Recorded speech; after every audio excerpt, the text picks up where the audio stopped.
Good morning, all of you. Today's class is for class 8 SST History, second chapter. It is about the establishment of the company power. Company is the British company. Okay. From the immemorial, India has carried on the extensive trade both maritime and overland with Europe.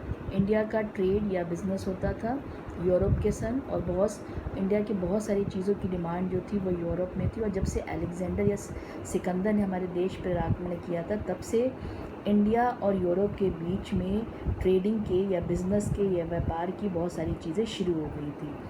अब Europe और India के बीच व्यापार करने के तीन मुख्य roots थे, क्योंकि पहले सिर्फ सी रूट ही या समुंदर के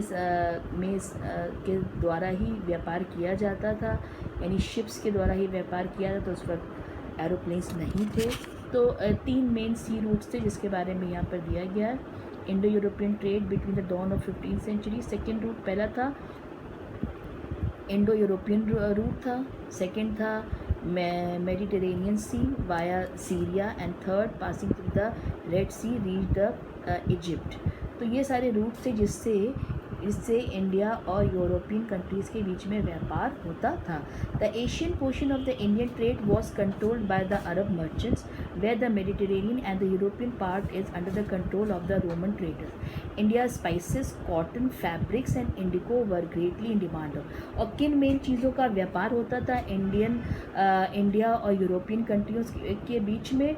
इंडिया के स्पाइसेस या मसाले, कॉटन यानी कि जो सूती कपड़ा है, और इंडिगो यानी नील, ये तीन चीज़ों की यूरोप में बहुत ज़्यादा डिमांड थी, और इन्हीं का व्यापार यूरोपियन देश और इंडिया के बीच में होता था। अब क्या हुआ? Discovery of the new trade routes. Many factors cause the discovery of the new trade routes to India. Turkish control on main sea routes. अब क्या हुआ? जब ये व्यापार होने लगा तो टर्क्स ने या मुसलमानों ने बहुत सारे सी रूट्स पे अपना कब्ज़ा कर लिया, और वो यूरोपियन देशों को अलाउ नहीं करते थे कि वो उनके देश से होकर या उनके देश के समुंदर से होकर वो इंडिया जाएं और वहाँ पे व्यापार करें। ठीक है, इससे बहुत ज़्यादा डिस्टर्बेंस होने लगा, और यूरोपियन कंट्रीज़ ने ये सोचा कि किस तरीके से हम नए सी रूट्स को या नए रास्ते को ढूंढें कि किस प्रकार वो इंडिया तक जाकर इंडिया से बिज़नेस कर सकें। New inventions of science. फिर साइंस में भी बहुत सारी चीज़ों का इन्वेंशन हुआ। स्ट्रॉन्गर शिप बन गई, जैसे आपने टाइटैनिक का नाम सुना होगा। In 15th century encourage the sea voyage. The invention of compass मतलब जो दिशा बताता है कॉम्पास, उसका भी इसी समय आविष्कार हुआ था, और नई नई तरह की शिप्स का भी आविष्कार हुआ। Then the effect of renaissance. उस समय रेनेसेंस का भी बहुत ज़्यादा प्रभाव था। रेनेसेंस एक तरह का मूवमेंट था कि लोग अब धार्मिक प्रवृत्ति से निकल कर साइंस के बारे में या नई चीज़ों के बारे में खोज करने लगे थे, इसका भी असर हुआ था। और चौथी चीज़ थी डिज़ायर ऑफ प्रोपोगेशन, क्योंकि क्रिश्चियन मिशनरीज भी ये चाहते थे कि वो अलग अलग देशों में जाके अपने धर्म का प्रचार करें।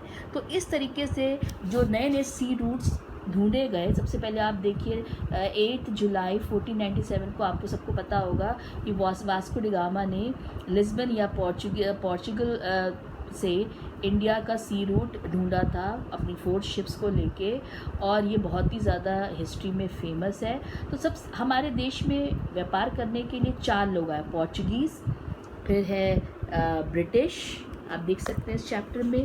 फिर ब्रिटिश के बाद आए डच, अब फिर फ्रेंच।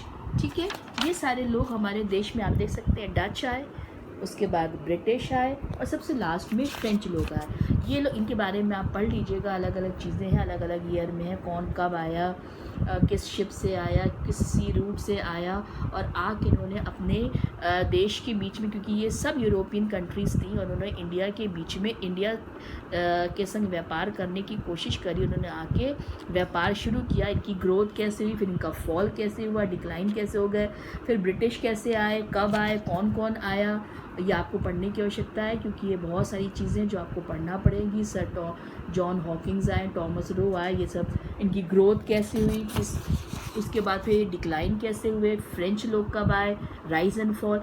ये तो 4 मेन लोग आए, Portuguese, Dutch, French and British, और इन लोग ने आके ये व्यापार करने की इंडिया से कोशिश करी, क्योंकि उस समय इंडिया बहुत ही रिच कंट्री थी और सब लोग उससे व्यापार करना चाहते थे। अब जब ये 4 कंट्रीज़ व्यापार करने के लिए आ गईं, तो इनके बीच में बहुत ज़्यादा राइवलरी या बहुत ज़्यादा दुश्मनी भी हो गई। Okay, we will continue in the next.